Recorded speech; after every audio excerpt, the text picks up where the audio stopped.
Hello bachcho, let's see the question says ABCD is a cyclic quadrilateral in which VA and CD when produced meet in E and EA equal to ED prove that। तो यहाँ पर हमारे पास दो part है, first and second. ये दोनों में prove करना है एंड यहाँ पर देखेंगे ए बी सी डी हमारा क्या है, साइक्लिक क्वाड्रिलेटरल एंड यहाँ पर पॉइंट क्या है, ई, जो हमने ए बी और सी डी को प्रोड्यूस करके बनाया हुआ है। तो यहाँ पर हम देखेंगे हमें गिवन है E A equal to E D. तो फर्स्ट पार्ट के लिए यहाँ पर कर रहे हैं E equal to E D given है। तो यहाँ से हमारे पास क्या आ जाएगा, ये दोनों साइड इक्वल है हमारे पास। तो इन साइड से क्या होगा, इनके सामने वाले, क्योंकि opposite angles of equal sides क्या होते हैं, equal. Opposite angles of equal side are equal. तो ये एंगल हमारे पास क्या हो जाएंगे, इक्वल। तो यहाँ से हमारे पास क्या आ जाएगा, एंगल, इनको इक्वल करेंगे तो कितना आ जाएगा हमारे पास, ई ए डी। तो यहां से हम क्या लिख सकते हैं, angle E A D equal to angle E D A, equal to क्या लेट कर लेंगे इसे, इक्वेशन 1। अब यहाँ पर हम देखेंगे ए बी सी डी हमारा cyclic coordinator and cyclic coordinator की प्रॉपर्टी क्या होती है, सम ऑफ अपोजिट एंगल क्या होता है, 180 डिग्री। तो अपोजिट एंगल्स का सम करेंगे, angle C B A plus angle C D A equal to कितना हो जाएगा, 180 डिग्री। ना इन दोनों एंगल्स का सम 180 डिग्री हो गया अपोजिट एंगल्स का। अब हम यहाँ से क्या लिख सकते हैं, इसे सेकंड लेट करेंगे। Now angle E B C plus angle C B A equal to कितना हो जाएगा, 180 डिग्री। अब ये हमने क्यों लिखा है, क्योंकि ये किस कैसे हो जाएंगे angle, linear pair angle, linear pair angles. तो ये आ जाएगा हमारे पास 180 डिग्री। अब इन दोनों में देखेंगे, अगर हम इक्वेशन फर्स्ट से देखें, जो हमारा ई डी ए है वो किसके इक्वल है, ई डी ए ये और इसके इक्वल है। तो यहाँ पर जब हम वैल्यू पुट करेंगे तो हमारे पास क्या आएगा, इन दोनों से यहाँ पर देखेंगे, ये 180 डिग्री, ये 180 डिग्री, एंड यहाँ पर क्या लिखा है, E C A and C D A, E B C and E C B, ये दोनों तो एक दूसरे से कैंसिल हो जाएंगे।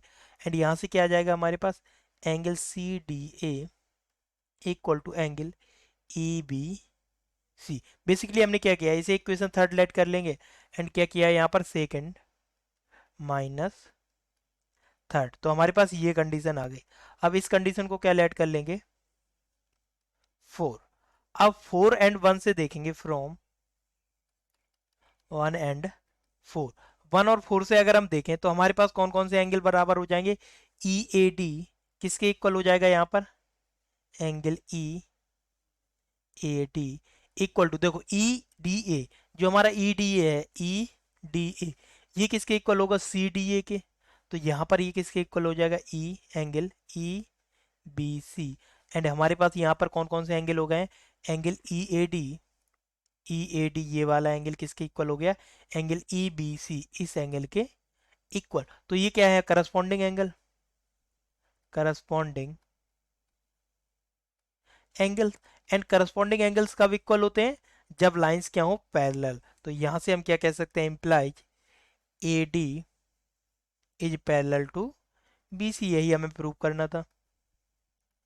अब यहां से सेकेंड पार्ट देखेंगे, सेकेंड पार्ट क्या प्रूव करना है हमें यहाँ पर, E B equal to E C, E B equal to E C. अगर हम एंगल ये जो बी है ई बी सी, इसे ई सी बी से सिद्ध कर दें कि ये इसके इक्वल होगा, तो यहाँ पर हम देखेंगे, अगर हमने ये प्रोसेस की है, सिमिलरली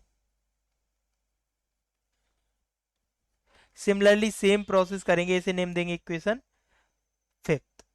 अगर सेम प्रोसेस करेंगे तो यहां पर हमारे पास क्या आ जाएगा, बिकॉज ये हमारे पास क्या है, A D by part 1, A D is parallel to B C, तो करस्पॉन्डिंग एंगल इक्वल्स होंगे, मीन्स हमारे पास क्या आ जाएगा, angle A D C equal to किसको हो जाएगा, एंगल ई सी बी के। ये हमारे पास इक्वेशन बन हो गई, ये एंगल इसके इक्वल हो गया। अब हमारे पास ये कंडीशन क्या थी, ई ए डी किसके इक्वल था, ई डी ए के, मीन्स ये दोनों इक्वल थे। तो यहां से हम क्या कह सकते हैं, ये और ये वाला एंगल किसके इक्वल है, इसके। तो from first and fifth, and इसे ऐड करेंगे सिक्स एंड 6। अगर हम इन तीनों कंडीशन से देखें तो हमारे पास एंगल कौन सा इक्वल हो जाएगा, E B C equal to किसके हो जाएगा, ई सी बी के। ये तीन कंडीशन, ये कंडीशन आ गई। अब हमने एक थ्योरम अभी इंट्रोड्यूस करी थी, opposite angles to equal side are equal. तो इसका अपोजिट पार्ट क्या होता है, equals opposite sides of equal angles are equal. तो यहाँ पर हमारे पास इक्वल एंगल्स के अपोजिट साइड से इक्वल हो जाएंगे, means B E equal to E C. यही तो हमें प्रूव करना था सेकंड पार्ट में, तो ये भी प्रूव्ड हो गया। तो यहाँ पर हमारा फाइनल आंसर क्या होगा, AD is parallel to BC and BE is equal to EC. Hope you understood well. Best of luck. Thank you.